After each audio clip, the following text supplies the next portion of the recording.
guys, nandito tayo sa Kitchener.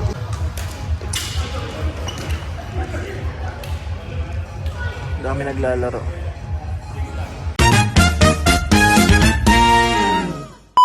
Dito nga pala kami ngayon sa sa Victoria Park dito sa Kitchener.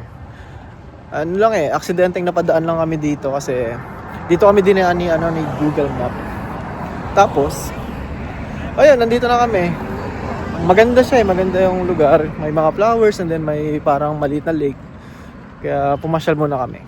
Kasi nga, maraming tao kaming nakita and then meron din mga tulips. Yan. Mas maraming tao. Ganda yung park. Nakaka-relax. Yan. Bali, katatapos ko nga lang pala maglaro ng badminton doon kanina. Then nag-decide kami na bago umuwi sa Brantford dadaan kami sa ramen shop. And then dito kami dinaan ni Google Map, kaya sinamantala na namin, huminto na lang kami para makapagpasyal din muna. Hindi siya karamihan pero siya iba-ibang area na may gantong spot, kaya iniikot namin. Tapos iba-ibang variants ng flowers, iba-ibang colors. Yung kanina doon sa unahan medyo white yun tapos dito ito maroon at saka pink yata to. Ayan, gusto kasi ni Mrs. dito mag picture. Tapos may nakalagay doon, ano ba yun? Fireworks ban in effect. Oh, ganun. So yan nga pala yung yung lake or pond, basta yan, basta may tubig. Oh, di ba? Ganda dito pasyal. Maganda pang family yung area na to. May nagja-jogging. Tapos syempre hindi mawawala yung mga kaibigan nating gansa. Yan shoutout sa mga kaibigan gansa. Ang daming na dito. Tara, lakad na tayo. Punta tayo dito sa side ng tubig. Ito nga pala yung tourist attraction dito, yung mga itik. Di ba? Sila yung hari dito. Nice.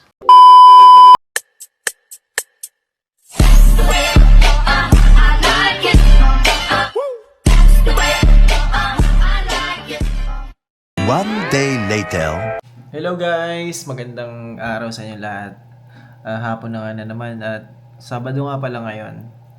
And alam nyo na, long weekend dito sa Canada kasi nga on Monday ay Victoria Day. Yan, magdi-dinner na kami pero si Mrs. ay nagluluto. Gumagawa pala ng suman. Kasi galing kami kanina sa Hamilton, bumili kami ng yung dahon ng saging at saka konting grocery. Dito kakain na kami ng dinner.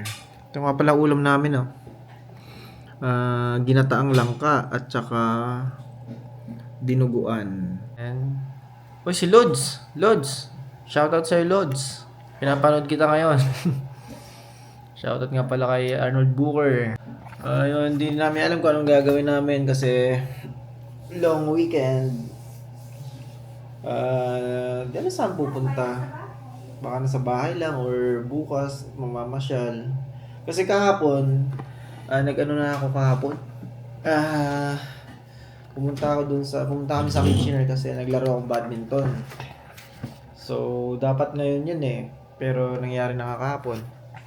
Masakit yung katawan ko kaya medyo tinatamad akong pumunta kung saan. Kanina lang lumabas kami kasi kailangan talaga naming mag-grocery. So bukas and Monday, wala pa naman akong schedule kung saan kami pupunta, pero bahala na. Hindi ko pa alam kung maganda yung weather bukas. Kasi nga ngayon, biglang umulan kanina. Tapos yun nga pala guys, kahapon pumunta nga ako doon, di ba naglaro ako. And na-surprise ako kasi marami palang doon, mga Pilipino na naglalaro. As in yung community na yun ay Filipino, yung club. At saka maganda pa doon, yung may-ari ng court na yon ay Pinoy, kaya puro Pinoy yung mga kalaro ko doon. So yun nga, matagal na ako naghahanap ng malalaruan. Actually marami rin naman akong nakikita pero kasi walang mga Pilipino, mga iba-ibang lahi. So yun, kaya marami naman tayo naging bagong kakilala doon at saka mga bagong makakalaro. Actually, ano sila weekly silang may schedule. So, ayun, yun na yung magiging busy na siguro ako sa paglalaro ulit. Kasi gusto ko talaga maglaro. Gusto ko mabalik yung dati kong katawan na yung maliksi, tsaka alam niyo yun, yung kapag active ka sa sports, 'di ba? Parang ang sarap sa pakiramdam. Magaan yung katawan mo, and then wala kang parang wala kang nararamdaman kumbaga na kumbaga malalayo ka sa mga sakit, ganyan. Kasi ganun yung dati, ganun yung feeling ko eh. Pero hindi ko lang alam kasi bata pa ako that time. Ngayon kasi medyo nagkakaedad na tayo. So kailangan din maging active talaga tayo sa sports. Iba rin yung napapawisan ka. Hindi pawis na dahil sa trabaho, no. Galing sa trabaho ko na pawis kasi iba yun. Iba yung pawis na sa exercise talaga. Masarap siya sa pakiramdam. So yun nga kasi kahapon lang ulit ako nakapaglaro. Bali, masakit sa katawan. Ngayon yung mga legs ko, ang sakit. Buong katawan ko as in, tsaka yung yung talampakan. Sobrang sakit. Tapos, yun medyo kulang pa rin tayo sa stamina. Kailangan talaga nating maglaro pa na maglaro. Kung may nga dito yung may oval, maganda mag-jogging kasi. Ayun kasi isa sa napakaganda exercise yung pagja-jogging.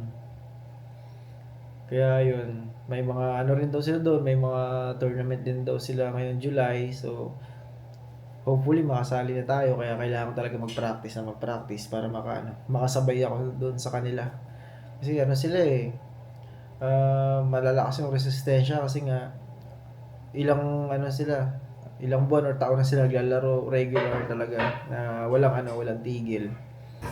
Kaya yun, masaya kasi nga magagawa na natin yung gusto nating gawin, which is yung paglalaro, no? Tsaka malapit lang kasi yung Kitchener nasa 55 minutes yata galing dito sa amin. So yun na yung pinakamalapit. Kasi nakaraan, di ba, sa Niagara ako naglaro. Ang layo, sobrang layo nun. Ay tapos dito dalawa nga pala yung court na pinaglalaruan nila. So merong sa Kitchener at saka sa Cambridge. Yung Cambridge malapit sa akin, nasa 25 minutes away lang yon. So every Saturday daw may schedule din sila doon. Kaya doon ako pag Saturday sa Cambridge, tapos Friday ng hapon ay doon ako sa Kitchener, no. Kahit saan doon sa dalawa, yung kung saan ako available, pwede ako makapaglaro.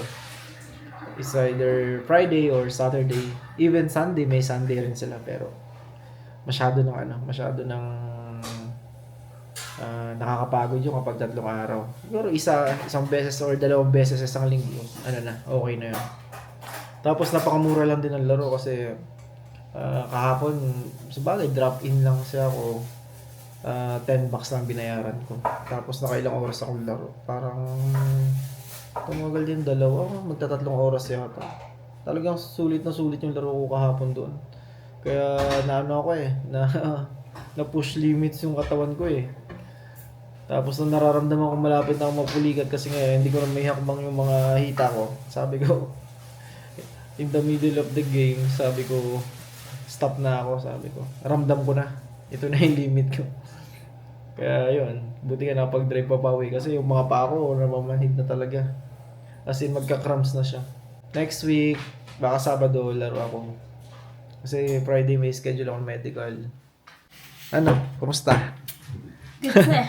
Goods na daw yung kanyang goods na daw yung kanyang suman. Yeah. So yun, kakain na nga kami. Yan yung ulam namin nga pala. Napakita ko na sa inyo kanina. Langka at saka dinuguan. So yun guys, kakain muna kami.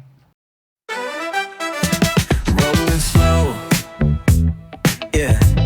The sun's sinking low. Hitting up the boulevard, see the palm trees glow. Caddy drop top, got the rims on shine. West Coast living where it's always fine. Barbecue grilling, got the smoke in the air. Neighbors pulling up, good vibes everywhere. Talk box singing, let the synthesizer play. Grooving through the block like it's a Saturday.